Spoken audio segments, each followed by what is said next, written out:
Hello, welcome to Oxford Heirlooms. In this video, we're going to begin to work on the bonnet to go with the day gown that we just completed. Okay, now you may recall from video number 2 in this playlist that I cut out a bonnet piece, but I added about an inch to the front of the bonnet because I'm going to want to do some pleats, some little tucks, pleats I guess. And I was going to put some insertion lace in, but when I did the gown and used the template that came with the pattern, there wasn't quite room for insertion lace, but there was room for some embroidery. So what I'm planning to do is I'm going to use the same tuck template that I used before, and I'm going to start my tucks on the original bonnet front line, make my 3 tucks, do some hand embroidery in between them, and make another 3 tucks, and then finish off the bonnet from behind. Okay, now what I'm planning to do, along this front edge of the bonnet, I'll put a row of entredeaux with a piece of flat lace that we used on the gown. I don't have enough lace left over to gather it, but there is enough left over for it to be flat. So I'm going to very quickly, let me unpin the front of my bonnet, and with my friction erasable pin, I'm going to make a mark where the original front of the bonnet was. My pen's not marking. Hold on, let me go get another pen. Okay, I just had to scribble on a piece of paper and now it's working. Okay, so I put a little mark right up here, and then I'm gonna do one right down below, which notates the front of the original bonnet. And I added a little bit of space because when you create the little pleats, they take up some room. Okay, so I can finish unpinning my bonnet. And I actually, oops, got one more pin in here. Let me put my pattern piece off to the side. I've got 2 pieces because the fabric was 2 layers deep. Okay, so I'm going to, with my tuck guide now, I'm going to continue to mark the locations of my tucks. Just with a little mark with the fabric marking pen. Okay, that gets that end. Let me come mark this end.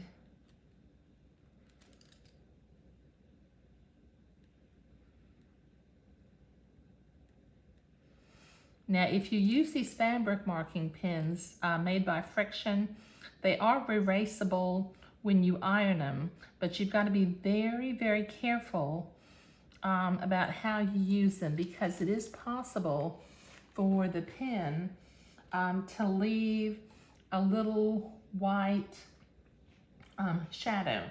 But since I'm going to be I'm going to fold on my line, let me come this way. Line up my dots.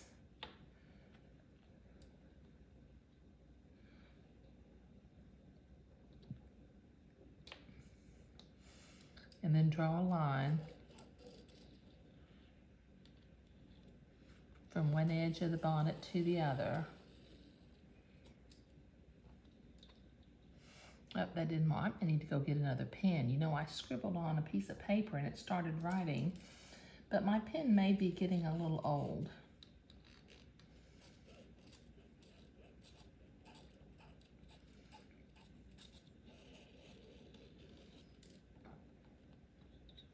Okay, all right, so I need to continue to draw lines, and like I said, I may go get a second pen and quit worrying about this one that may have been around for a while and is possibly running out of ink. But let me go do that, and then I'll be right back, and I'll finish drawing my lines when I'm off camera. Okay, I've got the lines drawn for all the pleats, and I'm over here at the sewing machine. So I'm going to begin, just select whichever one you want to be your first pleat. I'm going to start at the back of the garment, and I'm going to finger fold on the friction erasable pen line. So I get a nice, crisp, straight line.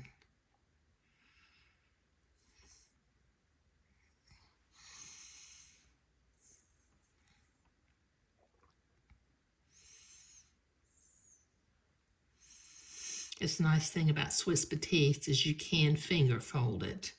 Doesn't work as well with Imperial Batiste because it's got the polyester in it, which makes it want to spring back out to being straight.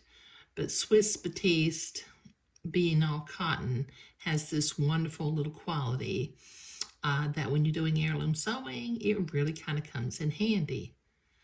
Okay, all right, I've got that finger folded.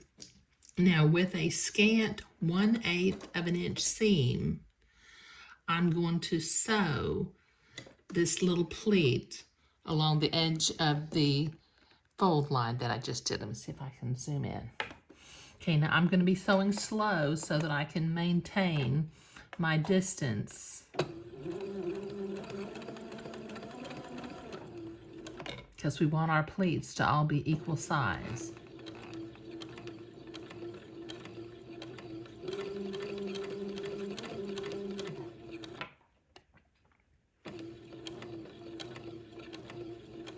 And you notice I have a tendency, rather than just feeding it through the machine, I grab it from behind and hold it from in front, and I kind of take charge of feeding it through.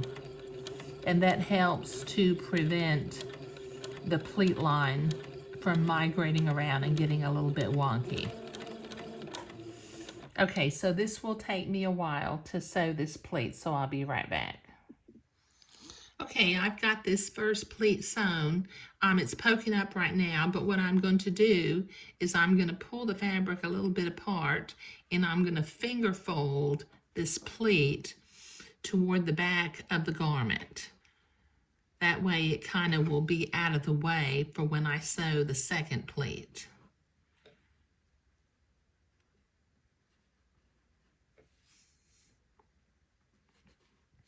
And eventually I'm going to want to have all 6 of my pleats pointing towards the back of the bonnet.